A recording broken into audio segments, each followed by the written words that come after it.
அனைவருக்கும் வணக்கம். நம்ம வேலை அகாடமி யூடியூப் சேனல்ல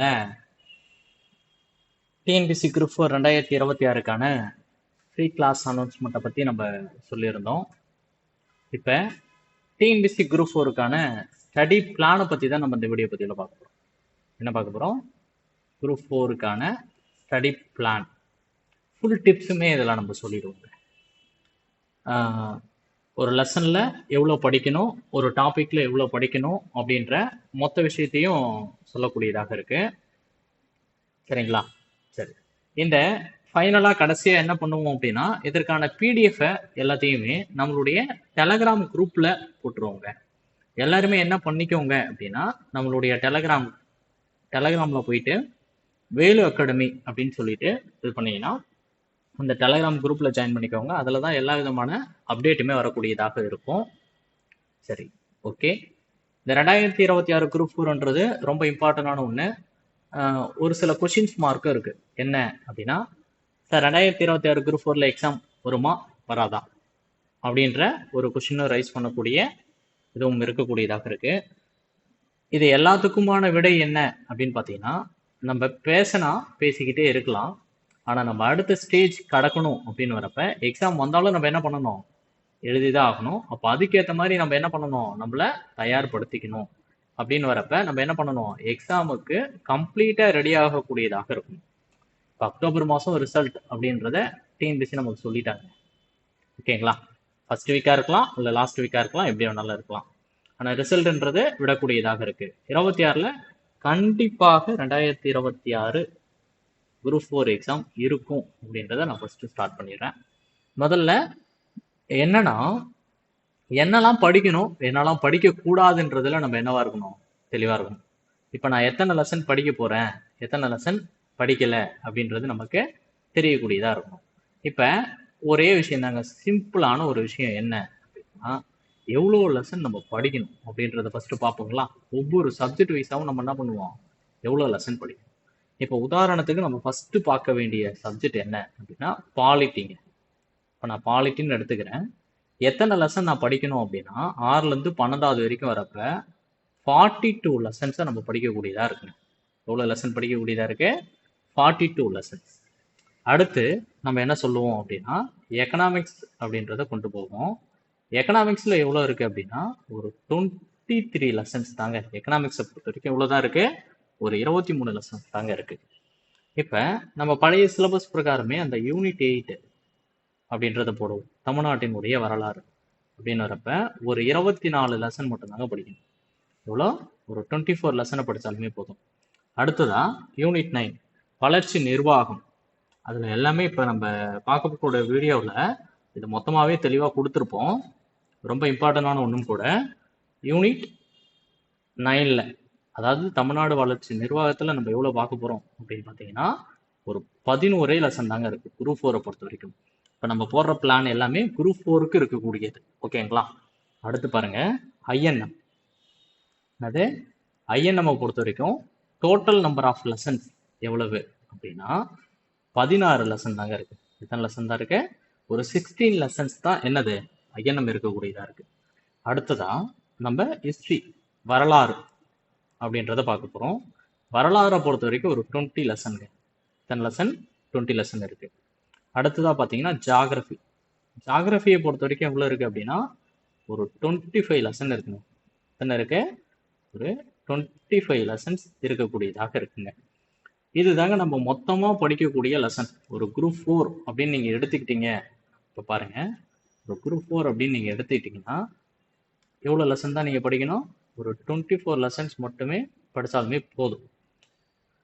அதாவது எதுக்கு? ஜாகிரபிக்கு 25. இப்போ ஒவ்வொன்றுத்துக்கும் நம்ம என்ன பண்ண போகிறோம்? தனித்தனியாக பார்க்க போகிறோம். ஓகேங்களா? சரி. இப்போ குரூப் 4 பொறுத்த வரைக்கும் ஆவரேஜ் டோட்டல் என்ன வருது அப்படின்னு பார்த்தீங்கன்னா ஒரு 161 லெசனுங்க. ஒரு சிலது ரிப்பீட் ஆகலாம், நம்ம அந்த அளவுக்கு பார்க்காம இருக்கோம். ரவுண்டடாக சொல்ல போனால் பார்த்துருக்கோம். ரவுண்டடாக சொல்லணும்னா 160 லெசன்ஸை நம்ம படிக்க வேண்டியதாக இருக்குது. எவ்வளோ? 160 லெசன்ஸை நம்ம கம்ப்ளீட்டாக படிக்கணும். அதுதாங்க இங்கே ஷெடியூலாக கொடுத்துருக்கோம். நீங்கள் என்ன பண்ணுங்க அப்படின்னா, இதை நம்மளுடைய டெலகிராம் குரூப்பில் நம்ம என்ன பண்ணுவோம்? போடக்கூடியதாக இருக்கும். டெலகிராமில் நீங்கள் போயிட்டு என்ன பண்ணோம்? வேலு அகாடமி அப்படின்னு போட்டிங்கனாலுமே உங்களுக்கு காட்டக்கூடியதாக இருக்கும். அதில் இந்த பிடிஎஃபை ஃபுல்லாகவே நம்ம ஷேர் பண்ணியிருக்கோங்க. இந்த பிடிஎஃபை நம்ம என்ன பண்ணியிருப்போம், ஃபுல்லாகவே ஷேர் பண்ணியிருப்போம். சரி சார், இந்த பிடிஎஃப் எப்படி இருக்கும் அப்படின்னா இதுதாங்க. இப்போ பாலிட்டி, இப்போ நீங்கள் பார்த்தீங்கன்னா தெரியும், பாலிட்டி அப்படின்றது ரவுண்டரில் இருக்கக்கூடியதாக இருக்கும். இப்போ இந்த பாலிட்டியில் நம்ம எல்லாமே பெரிய இதுலேருந்து தாங்க வந்திருப்போம். இதுலேருந்து வந்திருப்போம், ஹையர் ஸ்டாண்டர்ட்லேருந்து வந்திருக்கக்கூடியதாக இருக்கும். ஹையர் ஸ்டாண்டர்ட்லேருந்து வரப்போ இப்போ நீங்கள் பார்த்தீங்கன்னா தெரியும், 12th பாலிட்டியை பொறுத்த வரைக்கும் 1, 2, 3, 4, 5, 6, 7 லெசன் நம்ம படிக்கணுங்க. இத்தனை லெசனு 12th பாலிட்டி பொறுத்த வரைக்கும் 7. இதே மாதிரி தாங்க 11th ஒவ்வொன்றுத்துக்கும் கொடுத்துருப்போங்க. 11th பொறுத்த வரைக்கும் 2 லெசன் வருது. 10th பொறுத்த வரைக்கும் 5 லெசன்ஸ் வரக்கூடியதாக இருக்கு. தெளிவாக விளக்கமாக இருக்குங்க. இதில் ஒன்று கூட மிஸ்ஸே ஆகாது, ஒரு லெசன் கூட மிஸ் ஆகாது. அழகாக பிரிண்ட் அவுட் போட்டு அற்புதமாக வச்சுக்கோங்க. இதை தாங்க நம்ம கிளாஸும் எடுக்க போகிறோம். நம்ம ஆல்ரெடி கிளாஸை பற்றி சொல்லியிருந்தோம் பார்த்தீங்களா, அந்த கிளாஸ்லேயும் நம்ம என்ன பண்ண போகிறோம் அப்படின்னா இதை தான் எடுக்க போகிறோம். இதுதான் உங்களுக்கு ஒவ்வொரு லெசன்ஸையும் நம்ம கிளாஸ் எடுக்க போகிறோம் அப்படின்றத நான் மறுபடியும் சொல்கிறேன். உங்களுடைய நண்பர்கள் எல்லாருக்கும் சொல்லுங்கள். விரைவில் அதற்கான டேட் எப்படி இருக்கும் கிளாஸ் அப்படின்ற ஒரு ஓவர்வியூவை நம்ம கொடுத்துருவோம். இது தாங்க நம்மளுடைய ஸ்டடி பிளான். நீங்கள் நார்மலாக ஒரு நாளைக்கு ஒரு லெசன் படிச்சீங்கன்னா கூட 160 டேஸில் 160 லெசன். இப்போ சார் நீங்கள் 160 லெசன் சொல்கிறீங்களே, ஆனால் மற்றவங்களாம் என்ன சொல்கிறாங்க, ஒரு 70 லெசன் சொல்கிறாங்க. இப்போ உதாரணத்துக்கு சொல்லப்போனால், இப்போ வரின்ற ஒரு கான்செப்ட் ஸ்டார்ட் ஆச்சுன்னா அது வரி எங்கே இருக்கோ அது கூட சேர்த்துருவாங்க. அதனால உங்களுக்கு கவுண்ட் கம்மியாக இருக்குது. இப்போ புத்தகம் மட்டுமே வச்சுருக்குங்க, இல்லை புதுசாக ஸ்டார்ட் பண்ணுறவங்க வெறும் 70 லெசன்லாம் நான் சொல்லலைங்க. 160 நம்மளால் என்ன ஆக்க முடியும், 70 மாற்ற முடியும், ஈஸியாக மாற்ற முடியும். இது வந்து ஓவர்வியூவாக எல்லா லெசனும் நம்ம எங்கே படிக்கணும் அப்படின்றத கொடுக்கறதுக்கான ஒரு கம்ப்ளீட் ஸ்டடி பிளான். அடுத்ததாக நம்ம என்ன பண்ணுவோம் அப்படின்னா, இன்னொரு வீடியோ பதிவில் இதே மாதிரியான ஒரு பிடிஎஃபை நம்ம தருவோங்க. அந்த பிடிஎஃப்ல என்ன இருக்கும் அப்படின்னு பார்த்தீங்கன்னா, டாப் 75 லெசன்ஸ். Top 75 lesson. இந்த 75 லெசன்ஸ் எல்லாமே ஜிகே இருக்காது, அது கூடயே எல்லாமே கவர் ஆகக்கூடியதாக இருக்கும். அடுத்ததாக பாருங்க, நம்ம பார்க்கக்கூடியது ஸ்க்ரோல் பண்ணுறோம் பாருங்க, யூனிட் 8. யூனிட் 8 பொறுத்த வரைக்கும் இங்கே இவ்வளோ பேருக்கு என்னன்னா, அது எதை படிக்கணும், எந்த லெசன்ஸ் எல்லாம் யூனிட் 8ன்றது ஒரு பெரிய கன்ஃபியூஷனாக இருக்கும். நான் யூனிட் 8 கொடுத்துட்டு கீழே என்ன கொடுத்துருக்கேன் பாருங்க, தமிழ்நாடு வரலாறு மற்றும் பண்பாடு சமூக அரசியல் இயக்கங்கள் அப்படின்னு கொடுத்துருக்குங்களா. இதுதான். இப்போ பாலிட்டியை பொறுத்த வரைக்கும் 11th பாலிட்டியில தான் என்ன இருக்கு அப்படின்னா 2 லெசன் இருக்குங்க. ஃபர்ஸ்ட் லெசன் பாருங்க, இப்போ கட்டாயமாக படிக்கணும். ஏன் படிக்கணும் அப்படின்னா, ஃபர்ஸ்ட் லெசன்ஸ்ல திருக்குறள் இருக்கு. இது மாதிரி நம்ம ஸ்கிப் பண்ணிட்டு போக முடியாது. ஏன்னா பாலிட்டியை பொறுத்த வரைக்கும் ஒரு 5 லெசன் தான் படிக்கணும்னு சொல்லுவாங்க 11th பொறுத்த வரைக்கும். ஆனால் ஃபர்ஸ்ட் லெசன் அவ்வளோ இம்பார்ட்டண்டாக இருக்குது அதில் திருக்குறள். அடுத்து பாருங்க 11th ஹிஸ்ட்ரி. 11th ஹிஸ்ட்ரி எடுத்துட்டிங்கன்னா அது எதுக்கு யூஸ் ஆகக்கூடியதாக இருக்குது அப்படின்னு பார்த்தீங்கன்னா, யூனிட் 8க்கு தாங்க யூஸ் ஆகக்கூடியதாக இருக்குது. சரிங்களா. 11th ஹிஸ்ட்ரியை பொறுத்த வரைக்கும் எதுக்கு யூஸ் ஆகக்கூடியதாக இருக்குது, யூனிட் 8. இப்போ இதில் எல்லாத்தையுமே நம்ம தெளிவாக கொடுத்துருப்போங்க. இப்போ நீங்கள் இந்த லெசன் 11th போய் பார்த்தீங்கன்னா இருக்கும். அந்த லெசனுக்குள்ள நீங்கள் என்ன பார்க்கணும், தமிழ்நாடு தொடர்பான டேட்டா மட்டும் தான் படிக்கணும், மற்றது படிக்க வேணாம். இப்போ தென்னிந்தியாவில் சமுதாய உருவாக்கும் அப்படின்னா இது நமக்கு டைரெக்டாகவே சிலபஸில் இருக்கிறதுனால அது ஃபுல்லாகவே நம்ம தெரிஞ்சுக்கணும்.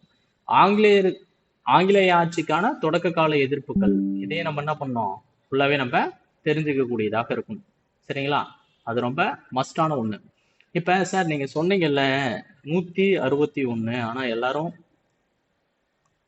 70ன்னு சொல்கிறாங்க அப்படின்னு சொல்லிட்டு, இப்போ உதாரணத்துக்கு இந்த ஒரே ஒரு லெசன் எடுத்துப்போமே, ஆங்கிலேய ஆட்சிக்கான தொடக்க கால கிளர்ச்சி அப்படின்னா இப்போ நம்ம பார்க்குறோம், நல்லாவே தெரியுது 11th புக்கில் இருக்கு அப்படின்னு தெரியுது.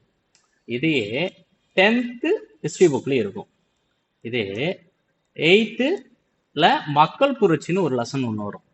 இது எல்லாமே ஆங்கிலேய ஆட்சிக்கு எதிரான தொடக்க கால கிளர்ச்சிகள் இருக்கக்கூடியது. நம்ம என்ன பண்ணுறோம் அப்படின்னா, நான் மறுபடியும் சொல்கிறேங்க, ஃப்ரெஷ்ஷாக இருக்கக்கூடியவங்களுக்காக மற்றும் எதை படிக்கணுன்றத ஓவரால் கம்ப்ளீட் ஷெடியூலுக்காக தான் நம்ம இந்த வீடியோ பதிவிடக்கூடியதாக இருக்குங்க. இங்கே பார்த்துக்கோங்க. அடுத்து எத்திக்ஸ் புக்கையுமே நம்ம இதில் ஆட் பண்ணியிருக்கோம். எத்திக்ஸ் இல்லாமையும் இல்லை, எத்திக்ஸ் ஆட் பண்ணியிருக்கோம். இப்போ பாருங்கள், அண்மை கால அறநெறி போக்குகள் அப்படின்னு எடுக்கிறப்ப இதில் யாரை படிக்கணும் அப்படின்னா வள்ளலார் பெரியார், அது நம்ம தெளிவாக கொடுத்துருக்கோம் பாருங்க. தொழில்சார் அறங்கள்னு எடுத்தீங்கன்னா இதில் எதை பற்றி படிக்கணும், அரசியல் அறங்களை பற்றி படிக்கணும் அப்படின்ட்டு சொல்லிட்டு தெளிவாக கொடுத்துருக்கோம். இப்போ தொல்குடி விழுமங்கள்லாம் அது ஃபுல்லாகவே படிக்கணும். இப்போ தொல்குடி விழுமங்கள்லாம் நம்ம என்ன பண்ணோம், ஃபுல்லாகவே படிக்கக்கூடியதாக இருக்கும். வாழ்வியல் நெறிகள்லாம் அது ஃபுல்லாக படிக்கணும். இங்கே பாருங்கள், தமிழ்நாட்டின் விடுதலை போராட்டம். அப்படியே தொடர்ச்சியா எல்லாத்தையுமே கம்ப்ளீட்டா கொடுத்துருக்குங்க. இந்த பிடிஎஃபை கட்டாயமா எல்லாருமே பிரிண்ட் அவுட் போட்டு வச்சுக்கோ. இது உனக்கு பயனுள்ளதாக இருக்கும். ரொம்ப முக்கியமான ஒண்ணு. சரிங்களா? அந்த 70 லெசன்லாம் இல்லைங்க, இந்த 161 லெசனையும் நம்ம கம்ப்ளீட்டா முடிக்க போறோம். பர்ஃபெக்டா பிரிண்ட் அவுட் போட்டு வச்சுக்கோ. நம்மளுடைய டெலகிராம் குரூப்புக்கு போங்க. டெலகிராம் குரூப்ல போயிட்டு நீங்க என்ன பண்ணிக்கலாம், ஈஸியா அக்சஸ் பண்ணி டவுன்லோட் பண்ணிக்கலாம். இது யூனிட் 9 தமிழ்நாட்டின் வளர்ச்சி நிர்வாகம்னா இவ்வளவுதாங்க லெசன். 10வதுல மேக்ஸிமம் 10வதுலயே முடிச்சு போகுது. அப்போ 9வதுல இப்போ இந்த ஒரு லெசன் மட்டும் எக்கனாமிக்ஸுக்கு இதுக்கு வந்து ரிப்பீட்டட் ஆகலாம். ஓகேங்களா? இந்த ஒன்னே ஒன்று தான். அதனால தான் நான் சொன்னேன் 160 லெசன் அப்படின்னு சொல்லிட்டு. இப்போ ஐஎன்எம்னு எடுத்தீங்கன்னா மேக்ஸிமம் 12லேயே முடிஞ்சு போகுது. அடுத்து பார்த்தீங்கன்னா 11th 2 லெசன் தான். அடுத்து 10th பாருங்க, 10th நமக்கு பார்த்தாலுமே தெரியுது 3 லெசன் தான் ஐஎன்எம். அடுத்து 8th வரும் பாருங்க, 8th 3 லெசன் இருக்கு. அப்ப ஒவ்வொரு இதுவுக்கும் நம்ம ரொம்ப தெளிவா போட்டிருக்கோங்க. இப்ப குப்தர்கள்னா இங்க என்ன பண்ணிடுவாங்க அப்படின்னா, மற்றவங்கன்னா குப்தர்கள்லாம் இப்ப நம்ம 11வது போட்டிருக்கோம் பாத்தீங்களா? இப்ப அவங்க என்ன பண்ணிடுவாங்க அப்படின்னா குப்தர்கள்னு போட்டு 11th இப்படி முடிச்சிருவாங்க. அதனாலதான் அவங்களுக்கு 70 லெசன் கவுண்ட் வருது. ஆனா நம்ம என்ன பண்ணிருக்கோம், 11th இருக்கு, 7th இருக்கு, அது நம்ம தனித்தனியாக போடுறோம். இப்போ 7th வரப்ப அங்க இருக்கக்கூடியதா இருக்கும். நீங்க என்ன பண்ணணும் சார், ஏன் சார் நீங்க இது மாதிரி ரெடி பண்ணீங்க, அது மாதிரி கூட ரெடி பண்ணிருக்கலாமே, அது இன்னும் கொஞ்சம் ஈஸியா இருக்கும்ல, எங்களுக்கு ஸ்டோரேஜ் வந்து இதுவாகும்ல. இப்ப நீ 7th இதை படிச்சிட்டனா நீ என்ன பண்ணும், ஒரு டிக் மார்க் போட்டுக்கணும். 11th அதை படிச்சிட்டனா அந்த டாபிக்ல போய் டிக் மார்க் போடணும். இப்ப 7வது முகலாயர்கள் படிச்சு முடிச்சிட்டனா ஒரு டிக் மார்க். இது கட்டாயமா உன் கூட டெய்லியுமே இருக்கணுங்க. நீ படுக்க போனாலும் சரி, தூங்க போனாலும் சரி, இந்த ஸ்டடி பிளான் கட்டாயமா இருக்கணுங்க. அடுத்து பாருங்க, இது 11th படிச்சிட்டனா நீ என்ன பண்ண போற, 11th முகலாயர்கள் நான் முடிச்சிட்டேன் அப்படின்னு சொல்லிட்டு ஒரு டிக் மார்க்குக்கு போக போறேன். இதுதாங்க நம்மளோட ப்ராசஸ். எல்லாத்துக்குமே தெளிவா கொடுத்துருக்குங்க. விரைவில் நம்ம வகுப்புகளை தொடங்க போறோம். அது என்ன டேட்ல தொடங்க போகுது அப்படின்றது முதல் கொண்டு தெளிவான ஒரு வீடியோ பதிவுல நம்ம அடுத்த இதுல சந்திக்கலாம். எல்லாருக்கும் நன்றி. இந்த ஸ்டடி பிளானை மிஸ் பண்ணிடாதீங்க, ரொம்ப முக்கியமான ஒன்று. இதை நம்மளுடைய வேல் அகாடமியினுடைய டெலகிராம் குரூப்ல ஷேர் பண்ணுவோம். மறக்காம டவுன்லோட் பண்ணி எல்லாருமே பிரிண்ட் அவுட் எடுத்து வச்சுக்கோ. உங்க நண்பர்களுக்கு முடிந்த வரைக்கும் இருக்கக்கூடிய அனைத்து தகவலையும் ஷேர் பண்ணுங்க. Thank you to all.